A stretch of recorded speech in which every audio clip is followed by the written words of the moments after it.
Hello and welcome aboard. I'm Modeler Phil. Thanks for joining me below decks. So, as you see from the intro, it's the house rules quick reference sheet for Blackseas. And today, or this evening, or this lesson, so to speak, is we're going to be working on this half. Now we'll pop this page up to get a better view, and we'll discuss a little bit more detail. We'll do these at another later stage because there's quite a bit to get through these: level of sales, captain's orders, and additional advanced rules. So I've roughly kept to the, without upsetting the balance of the rules system in Blackseas, I've just added a little bit more to them, just a slight adjustments. That's all I've done. Okay. So this is my, as I said, it's an 8-point compass sheet, this one, and I also have a 16-point compass. I'd like to have a 32 and a 36, but I can't get hold of a 32-sided dice, and I can't get hold of a 36-sided dice, but I can get hold of a 16-sided dice, which is here. What's that there? 16-sided dice. Lovely little dice. I'll leave a link for that where I got it from. Okay, so I want to show you what's on my table first before we go on to this. So as I said, we're not doing a 16-sided, so I'll move that to one side that way, and we'll come back to this one in a minute. So I have not actually played a full proper game with another person of Blackseas. I had a quick game with my son, and the rest of it has just been doing solo because I've been basically working on these, this sort of like rule system. I find that the Blackseas game is a little bit restricted. That's the only way I can put it. Completely restricted on movement and everything else. But it is a fun game to play. I just find it a little bit frustrating where it, basically you come up to a 6-foot wall and you can't jump over it because you're so restricted. These ships are fantastic, maneuverable, engineered to this, they're the most perfect vessels you could ever work with or ever get on board one. I've never been on board one, but I would love to sail on one of these ships. It's just an utter fantastic machine. Best thing since sliced bread, I reckon. But anyway, as in naval miniature war gaming, superb. But Blackseas just, for me, it's just a little bit restricted. I'd like to get a little bit more out of these ships. I like the Blackseas rules because they're simple. There's not much paperwork to be done. You're not having to look up reference sheets and calculate this and calculate that, and it's just too much for me as an individual. Most of you will find other systems, by all means use them, but I like this because it's quick, simple. We can get on the table, have a couple of games, and job done. Okay, so let's see what toys I've got. Now I have, as you see here, is Blackseas weather gauge, but for me this is too fiddly. I have fibro, so my fingers struggle a bit with picking up small items, and to move that thing around then to get it back in, I'd lose the temper my temper too quickly. So I have here a range ruler, which is about 2 foot long, so that's your 3, your 8, your 14, 20, and 24 inch. It's a 2 foot measuring stick. I have 2 of these, one myself and one for the opponent. These are my bolts at the moment. I have this on a little stand. It's a jewelry watchmaker's vice, and I'm basically putting on these little boats at the back. So these ones are already painted. That's ready to go to water, or to go to sea. This one I've got to finish off. That one I've got mass to do, but I've already put the boats on. I've already got those stuck down. They just need painted. I've got to finish this one off and finish that one off, and these are all ready to start doing the tutorials on sailing the levels of sail. So on this table I have, get one of these, I'm guaranteeing I'll leave the link for it. I think this is the first generation from Army Painter. It's the target lock, the little device. I'll just put that down a minute and I'll give you a quick demo. So just to show how that, look at that one, that is just perfect, isn't it? Just look at that. Oh, amazing. There's the compass, and I know exactly where I'm going and where all the ships are going to lie. So let's see what we've got here. So first one, of course that's number 1. And then we get to, it'll be, this one up here will be number 2, number 3, 4, and of course 5. So I have, what have we got here? Oh yeah, this is me. I bought this off eBay, and you get 2 of these, left and right, the angles I mean, and you get 2 yellow ones, 30 degrees left and right, and then these little turn thingies, but I never bother using those. And when you get these, this is white, but when you get these, it's just scored in. And what you do is, to get the white, you take a white crayon and you rub it over the indentations, and the wax gets left inside the grooves, the little indentations, and you do the whole body. Sadly, it's not on that side, so I did this one and the opposite one, and the 2 yellow ones. And one of my dice, I think was, oh yes, this dice is 50 years old. I bought this when I was 10 years old. 6 in January, so I got this when I was 10 years old. And of course the paint in these had fallen out, so what I did was I took the crayon and I rubbed it all in. I want to rub this one again with crayon, but I can't find the crayon, and I've got a feeling my dog Roxy's gone and eaten it. So I think it fell on the floor, and I've not really noticed. And of course when I went looking for it, it's gone. It's just disappeared, or the carpet monsters munched on it anyway. So okay, so then these are my tokens that I use for the oh, I forgot what you call it now. For the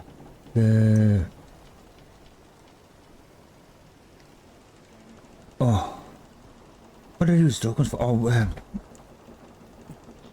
I gotta look. My brain's gone dead. My fibro's kicking in. Cognitive dysfunction disorders start to, well, because I'm tired. Weather gauge order, that was all I was using them for, the tokens. So they're basically, I think they were 15mm coin capsules, and I went on, did a lot of circles and placed the numbers in. Got the sheet coloured, slightly coloured, using a printer. Got all these out using a little machine, and then on the inside I put the ship's wheel. Yeah, and I have blanks with just no numbers on, just these, and you'll see what I mean in a minute. So if I am moving, say 2 spaces or 1 pace, then basically take that and it's finished, done. Okay. If I'm moving 2 spaces, so that's first, second, yeah, or 3 spaces, so I can do like 1, 2, and pop the blank one on top. It gives me the 3. Yeah, that. So you see how it works. That's what I use the tokens for. You don't have to, but I like that. Yeah, it keeps my brain sort of like attached to the ground, so to speak. I tend to forget what I'm doing. Right now, what was I doing? Oh, that's right, moving these over there. So that's the tokens. Yeah, that's, oh yes, and of course you get your little turntable, but I prefer to use this. If I grab one of my boaties, I've got to be careful because I broke one of these yesterday. As you can see,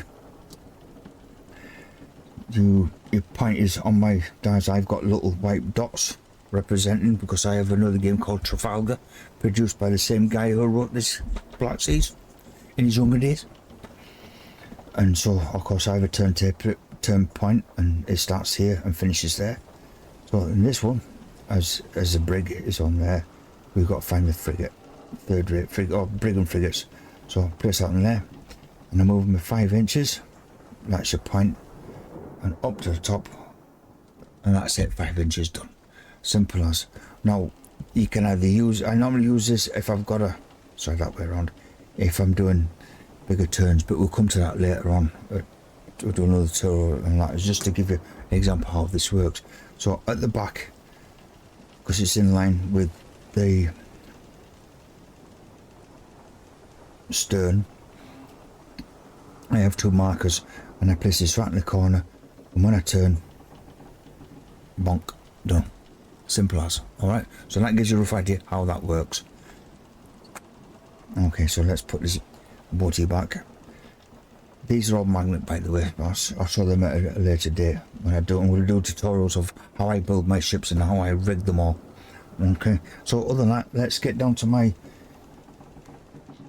final gauge. This is what I use as my weather gauge. It's an MDF board, and it was about, I mean, it started off at 200 by 200, and then I think one of the size was wrong. I had to cut it down, so it's about 180 by 180, but 200 by 200 is just ideal for me. You can do a circle if you want, but I didn't have the machine at the time to do the circle, so I just made this just squared. And I actually find that the squares are a lot easier to work with, because then you can roughly work out, you know, from corner to corner and stuff, and you can turn this in whichever way the wind's coming in. So my weather gauge, so how I made it, so when I got the MDF sheet, it's a 6mm sheet. I don't want to knock these off. It's a 6mm sheet, as you can see, and I painted it all the way around the edges all black, and then I coated it. Before I painted it black, I coated the whole board, both sides, in PVA, and that, when it's dried, it seals. It seals basically the MDF, because it's a cardboard product, papered, you know, mushed cardboard to make the MDF. Then I took a compass print from Google, which was free. I downloaded it, printed it off, and then I put PVA down, laid this over the top, and then, like decoupage, I PVA'd the surface so it's nice and durable. I mean, I can put my cup on there. I've stained it in some corners because I was actually sticking things down and then didn't like them, I took them off. So I'm not quite finished with this yet. Now, the gauge in the centre of the hull and the pointer.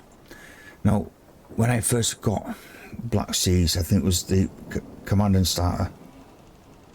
Master starter set, and I got some other bits and bobs. And in the box came a limited edition, I'm not quite sure whether it is a limited edition, if it is, cool, of Seawolf. I'm going to just change my camera over to get you so you can get a better look. There we go. Yeah, just give me two, there we go, that's Seawolf. Yeah, I don't really play any sort of naval war games with miniatures, and I just threw him in the bottom of the box. So what was I supposed to do with him, like? And I was out visiting somewhere. I live in Northern Ireland, there's a lot of churches around me, and I just happened to look up and I noticed there was a weather vane on top of one of the steeples, and I'm thinking to myself, oh, what do I need? I could use Seawolf for that for that specific job.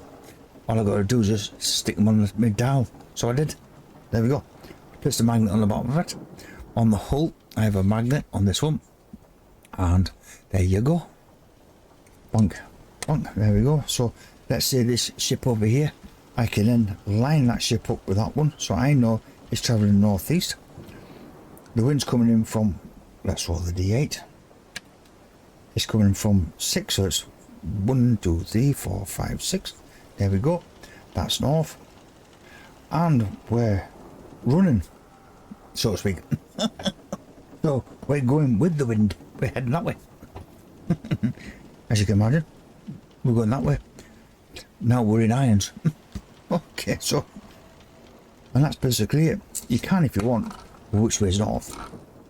There you go. There's north. And then you turn your board in that direction. Donk. There we go. We now know that's north. Which way is the wind's coming in? Let's spin it again. There we go. It's coming in northwest. Northwesterly wind. There we go. That's it. Simple as. So, as I said, I'm going to put this to one side now. We'll discuss that, and then we'll get on cracking on with the sheet. So, I'm going to swap pages over. And we need to go to this one.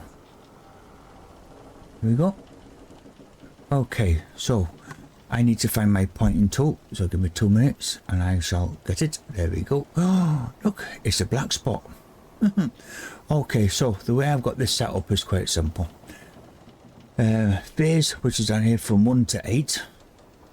I'm going to start with the first one. So each player takes a d6.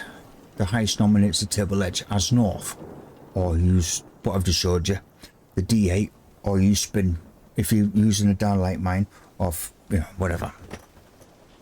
Or whoever you walk up to the table, the opposite side of the table is north, and you work that way around. Okay, that's simple as.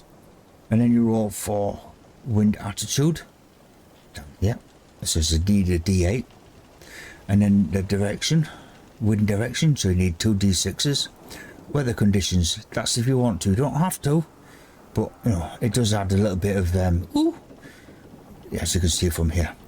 So a D8, that's what you need for that. So that's self-explanatory. I don't need to discuss this one. As you can see, it should have been north should have been 8 and vice versa, but I just went straight off it. That's it. It's okay. Right. So if you score a 2, becalmed. Now I changed this slightly because in the rules it's becalmed. You reduce your speed by 2 knots, and I thought becalmed means you're basically dead in the water. You ain't going nowhere. So you're sailing along at full sails, and all of a sudden, no wind at all. You are automatically going to stop dead. But you're not going to stop dead because you're still travelling. There's just no wind. So you slowly drop your level sail for each move. So all vessels reduce level sails until fully stopped and adrift, because you're just sitting there. You are drifting slightly because you're moving with the current. That's not included in the rules of this game, but I have included the rules, and it's a 1d3. You normally, whichever way your wind gauge, let's say, I'll show you on this one. Let's pop back over to my page. Going back. Am I going back? There we go. So on the wind gauge, so let's take, so the wind's coming in from northwest. So yeah, you're sailing this direction.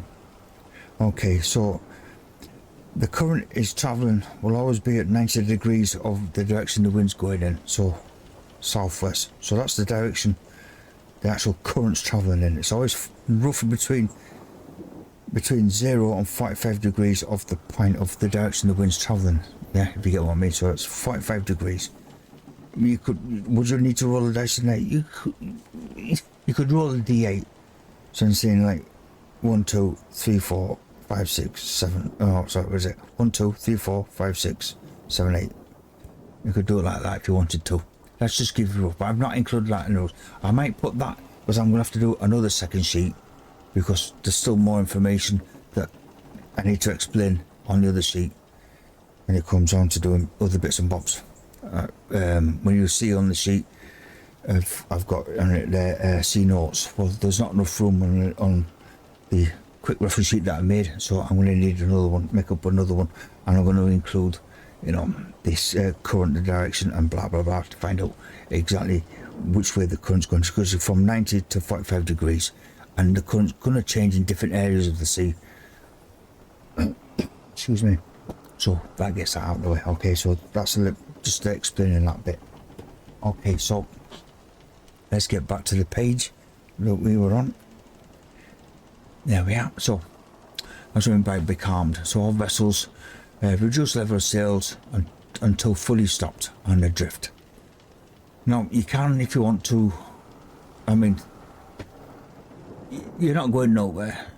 So this up here, towing and kedging. Well, kedging means where you're moving your anchor and you want to drop it somewhere, take it out, row it out in the boat, drop the anchor, that hits the seabed, and then the boys on board the ship, they then use the, what's it called, capspan or thingamajig, and then they haul the boat towards the anchor. Then let's lift it up back into the rowing boat, they row out, drop the anchor, and so forth and so forth. So we'll discuss that at a later date, but later on. So on here, so become, you can still move about by using your boats to tow the vessel around and I'll explain that in a little minute. Let's just get to this one.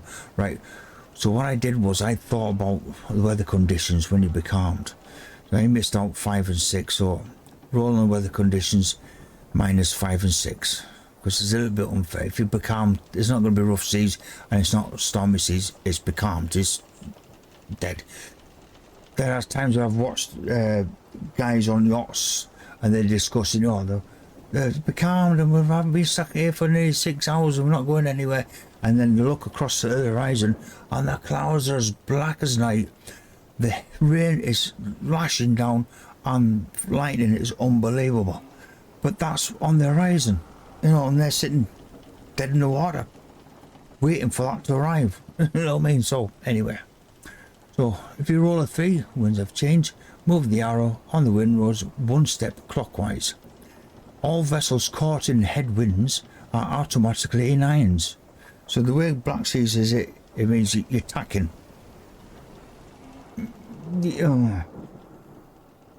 So you're tacking into the wind and then you drop the anchor.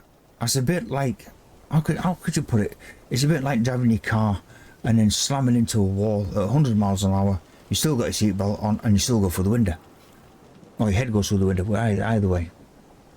So I decided to look this up and then I thought, oh, yeah, actually basically in irons, because basically what happens is the wind is pushing against your ship, because no matter whichever way your sails were set, they're sort of like buckling on themselves, which is going to possibly cause your sails to rip and tear, your ropes to get pulled apart and cause damages to your mast. So I've added that in sort of over here. It's written down below on other parts and we'll come to that later on. Okay, so I class in irons as a level of sail, because it basically is. It's not as harsh as, you know, dropping your anchor, because you've got a massive crew and it takes nearly 200 to 300 men to offload the anchor, you know, and let it. And I don't know whether they would let it go themselves or they would have to. I'm not quite sure, because I need to do a bit more research of how they actually let the anchor go, away anchor, so to speak. I know they use a cat. Is it called a cat span? I forgot. I think that's what it is. To where they put the poles in and they all walk around singing songs, and then they, you know, bring the anchor rope back up, and then it's hung back onto the ship. So anyway, so we'll discuss that later. Right, 4 to 10 is no change this turn. 11, it's fun if you're becalmed and then you end up rolling 4 and 10. You could end up going one level after another and you're just sitting there thinking, well, what do I do? I can't do nothing. I can shoot and I'm not going to hit. Tow your boats, man. Away. Get your boats into the water. Start towing them. The rate of knot for a rowing boat is one boat holds 70 men. I think it is. That's minimum. I think the maximum's 120. I'm not quite sure. I'm sure it's something like that figure anyway. So let's say just stick with 70 men per boat. That's 140 guys rowing the boats. So the rate of knots for 2 boats on a 25mm base is, of course, 2 inches. If you're towing a ship or a vessel, then you're going to add +1 to the tow. So it's going to be 3 inches for 2 boats. If you've got a 3-boat token, that's rate of knots is 3 + 2, and that's 5. So you basically can pull your boats on. All you have to do is use the tiller to basically help turn the boat. Once you get the momentum going with the rowing boats, that basically the ship will move on its own, so to speak. So basically all you have to do is keep, it's like pulling a child on a little cart. You know, once you get the momentum going, the little wheels of the cart will follow, or the whatever little trike will follow you, and it'll actually catch up with it. It's like towing a car. You know, there's no engine in it. Once you know, the handbrake's off. Once you start pulling it, it's going to keep moving. If you stop, that car's going to smack you in the back arse. So basically, that's basically it. Once you get the momentum going, it's quite easy to tow a ship, because they use these boats to pull once the ships were in harbour. If there was no wind, then they had to tow them out or tow them in. So yeah, that's a little bit. So I'll do a little tutorial on how this works for the towing and the kedging of vessels. Okay, let's go down to number 11. Winds have changed. Move the arrow on the rows one step, on the wind rows one step, and step anti-clockwise. All vessels caught in headwinds are automatically in irons. Number 12. Wind swell is add 1 rate of knots for every vessel this turn. Just this turn? What happens if you get no change? You're going to keep going, aren't you? It's going to keep going. You're going to get that extra rate of knots. Then over here, I have my skill test. So your crew level, inexperienced is 6, regular 5, veteran 4. Let's go. I've already discussed that, so you don't really need to, you know, that one makes. Did I go down here? Did I check this one? Attitude level sales. Yeah, I think I did. So okay, so weather conditions. I'm not sure if I did or not. As I said, well, I'm just going to go. Sorry for jumping back. It just dawned on me. I'm more likely have them. Yeah, I'm tired. I mean, fibers knocking me for 6 at the moment. Resolve shooting 5 is boarding actions. 6 resolve. Oh, sorry. Mark activated vessels. There is tokens in the Blackseas, little discs with little fishes on and whales and things. The problem I have, because I have a sea map, when I put them on the sea map, I couldn't find them. I had to shake them out. Oh, there they are. Because they blended in so well. So as I said, I made my own tokens, and you saw them before. Repeat phases 3 to 6, and then 8. Remove all activation markers. Okay, that's that sorted. Now then, we're going to weather conditions. You need a D8. You don't have to do this if you don't want to, but it does add a little bit more fun to the game. 1. Smooth as a glass pond. Add +1 to all the hit positions. So you'll be calmed and it's as smooth. You're not going nowhere. Get your boats out. Start turning your boat around. Have a bit more fun.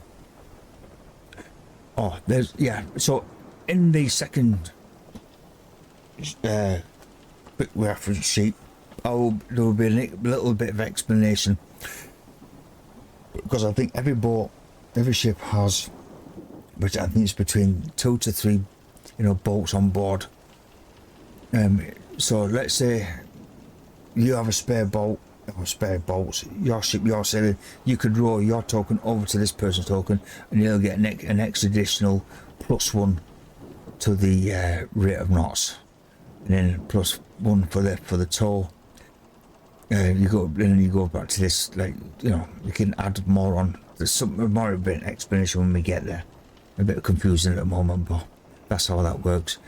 The more boats you have, the better you get, the better. So every boat is going to be, so if you got a 2-boat token, is going to give you +1 rate of knots, so it makes that 3, and another 3 boats per base is going to give you an extra +1, so it gives you 4, 5, 6, 7. Ooh, that's good when you turn the boat. Something like that. Okay. 2 to 4, calm, no modifiers apply. No, did I change? I think I did. I changed some parts of this rough seas. Apply -1 to hit on all gun positions. All vessels travel at battle light sails. Vessels at full and battle sails take 1 D3, D6, D10 mass damage. Then reduce the level of sails until battle sails or light sails. Roll for repairs as soon as possible. Adrift rate of knots +1. So if you're adrift, your masts are down or your sails are damaged and you're adrift, you're going to get a +1 to the adrift rules, which is a level of skill. I think it's a D3, 3 inches, not D3. It's 3 inches for rate of knots when you're adrift. So that gives you 4, okay? And you're going to travel in the direction of the wind. Unless it's becalmed, then you go with the current. Stormy seas. Apply -2 to all hit. Yeah, to all -2 to hit on all gun positions. All vessels traveling at light sails only. Vessels at full and battle sails take 1 D3, D6, D10 mass damage. Then reduce level of sails until light sails. Roll for repairs as soon as possible. Adrift rate of knots +2, because it's a lot stronger as the wind.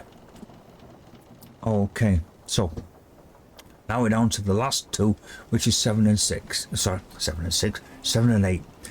7 is the fog bank, 8 is a rain squall. Blocks line of sight. I'm not a bit quite sure on that side when it's rain. Could you still see your ship when it's raining? Fog. Yeah.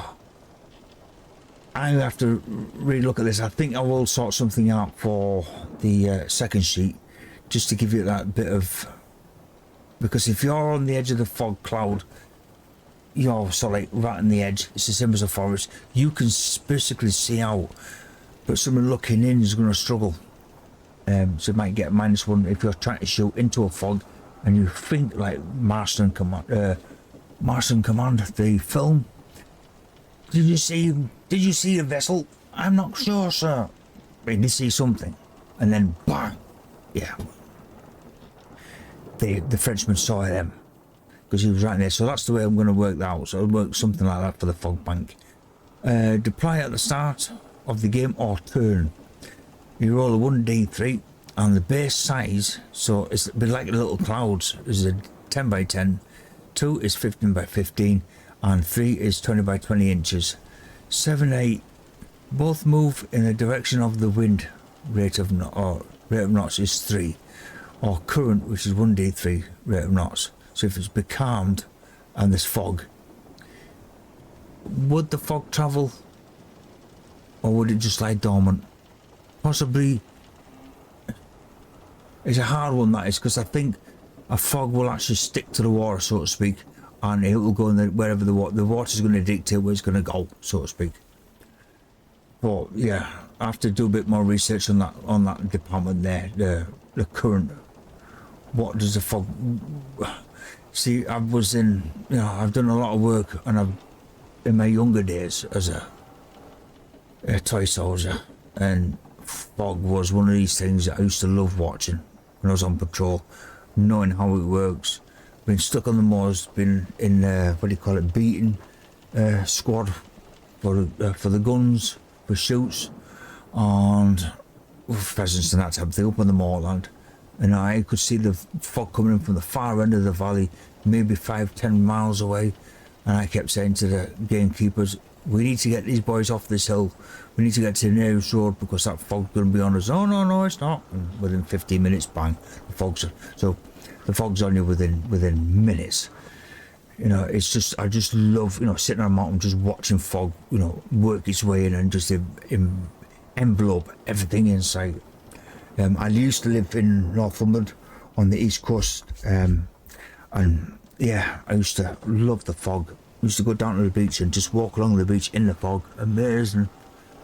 I'll tell you a little story. I was down at Newton by the sea, and it's like as you come into Newton, you come over the top of the hill and you drop down and you see the whole little small village and then the coastline. It's amazing. Anyway, I got down to the ramp. I'm just standing on the beach. I was with the wife, we were walking the dog, and I suddenly heard this pop, and a sort of like a little red glow in the fog. And I'm thinking, yeah, someone's just fired a flare.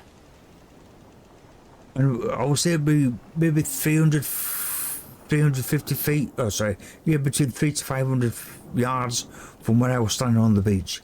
So I just shouted out, "Ahoy there, anybody there? Did you fire a flare?" And I got reply, "Yeah, our master's broke, engine's gone dead. We've sent a signal to the R&I, and from what we've been told, they're on the way." "Did you see our flare?" I said, "Well, call that a flare. I just saw a glow." So he says, "You're lucky enough I'm standing on the beach." He says, "Exactly where I was." So I told him where I was. "Oh, thank you very much." Next minute I could hear this little chug come along, and there's a little raft coming from Amble, R&I, and they were saying, "You didn't have to see a flare, did you, by any chance?" And I says, "Yeah." I says, "I can actually point you in the direction of the area that they are in." I said, "Because I'm actually talking to the guy." And a few minutes later, we found him, and that was it. Job done. So that was my, FAB, Thunderbirds I go. So anyway, so there we go. So that's it, yeah. So let's get back to my screen, and we got to go back. So any questions you got about this, just pop into the comments below.